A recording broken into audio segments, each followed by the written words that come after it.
So, hello guys! Welcome back again to my YouTube channel. So, ito na naman tayo sa panibagong araw, panibagong video na ating gagawin for today. So, ang ating topic for today is paano mag-cash in sa GCash or mag-bank transfer nang walang charge.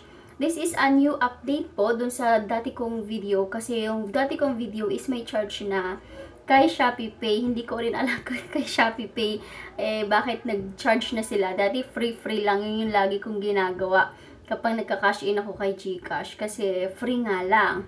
Ngayon, may bago na naman tayong nalaman kung paano mag-cash in na walang charge. Syempre, di ba? As a kurips, charot. As a nagtitipid, kailangan kahit yung 15 pesos na yan, sayang din yung 15 pesos na yan pag na-charge ka, di ba? 15, 18, or kung magkano man yung charge na yan, di ba? Pero before tayo mag-start, kung baguhan ka pala sa channel ko, please don't forget to subscribe and like mo na rin yung video kahit hindi mo gusto. Charot. And hit the bell button para lagi ka updated sa aking ina-upload na video. So without further ado, let's start! So ang una natin gagawin guys is pupunta tayo sa Google Play Store. Magda-download tayo ng GoTime Bank. Kung wala ka pa nun, so ngayon, dapat i-familiarize mo ni sarili mo sa GoTime Bank. Kasi ang GoTime Bank, meron silang every week, meron silang 3 bank transfer na for free. So, pwede kang mag-bank transfer kahit saang bangko like GCash or online banking man yan or CIMB, BDO, o yun yung bank or kahit ano pang bangko mo, walang charge for 3 times sa isang linggo. So, kung lumagpas ka na ng 3 beses sa isang linggo, pagka 4 times, may 8 pesos siya na charge. Punta tayo kay Google Play Store. I-search natin ang GoTime Bank. Ayan. And then, install. Wait nyo lang mag-install si GoTime Bank.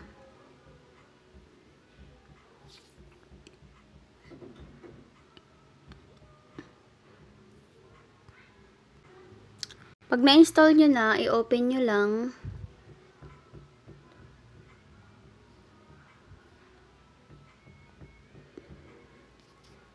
Allow nyo lang yan. And 3 free transfers to other banks per week. 5% interest rate on your savings. So, pwede kayo mag-save dito guys. Malaki din yung interest niya pagdating sa savings. And earn up to 3 times Go Reward points whenever you shop. And help from humans, not bots. Oh, talagang may customer service sila, guys. May chat support talaga sila.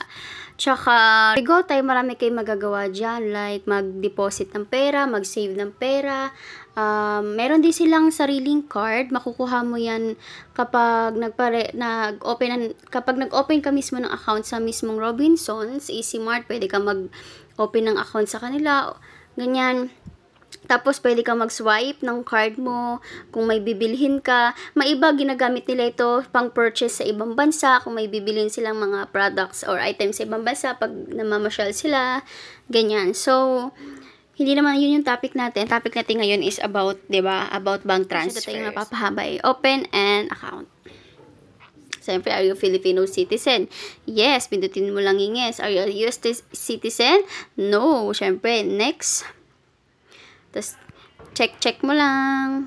Yeah. Tapos, enter mobile number. Ako kasi, guys, meron na akong GoTime Bank. So, hindi na ako magre-register. So, sundin nyo lang or follow nyo lang lahat ng mga yung mga kailangan i-fill out dito kay GoTime Bank para makaproceed na tayo sa registration. So, skip na natin tong procedure na to, okay? And so, dahil meron na rin akong account, magla-login na ako kay GoTime. So, dito na tayo guys kay GoTime. Ngayon, ang gagawin nyo para makapag-deposit kayo kay GoTime, punta lang kayo dito. Kasi hindi naman kayo makakapag-cash in kay GCash or makapag-transfer kung walang pera yung GoTime nyo, diba? So, kailangan yung mag-deposit. So, punta kayo sa over the counter. Na ang deposit nyo ay 3,000.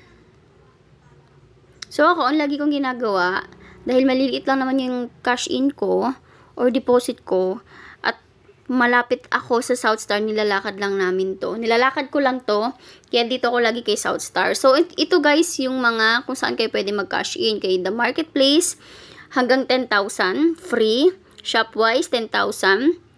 Robinsons Supermarket, 10,000. Robinsons Department Store, 5,000. Robinsons Easy Mart, 5,000. South Star Drug, ito, dito ako lagi nagkakasyon kasi dito ako malapit. No Brand, 5,000.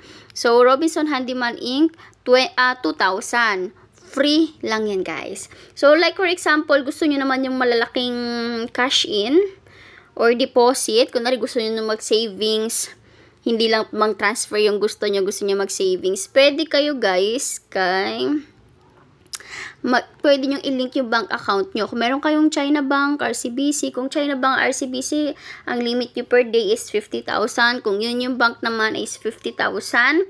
Per transaction, pag per day naman is 100,000. Pag BPI, per transaction is 50,000 ang limit. Pag per day, 50,000 din. Sa cash out, pag GoTime to GoTime, so over the counter, 10,000. Pag ATM, limit may vary per ATM terminal owner.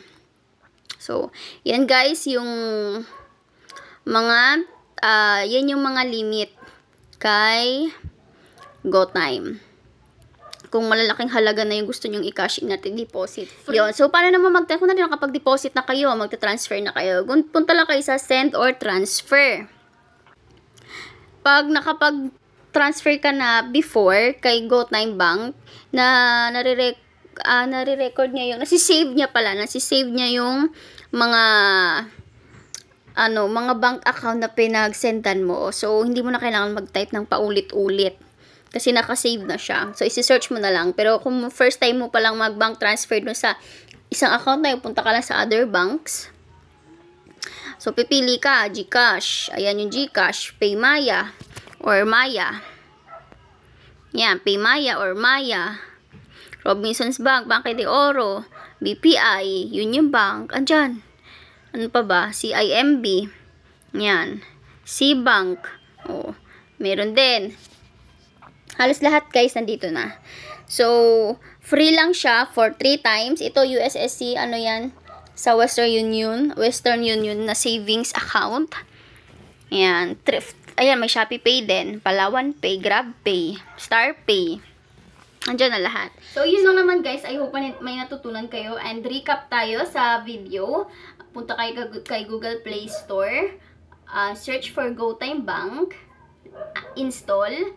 And then, open an account. Pwede rin kayo mag-open an account kay Robinsons Easy Mart para may card na rin kayo ng sarili. Kasi may card din siya. Parang ano yun, parang GCash. And then, pagka-install nyo, pagka-open an account nyo, deposit kayo ng pera kung magkano yung gusto nyo i-cash in. And then, kung magkano yung gusto nyo i-transfer, send or transfer nyo lang. Uulitin ko, 3 beses lang guys yung free niya sa loob lang ng isang linggo. So, kahit anong bank account, kung kahit anong bangko, GCash man or kahit anong bangko nga ulit-ulit, pwedeng-pwede. Basta 3 beses lang.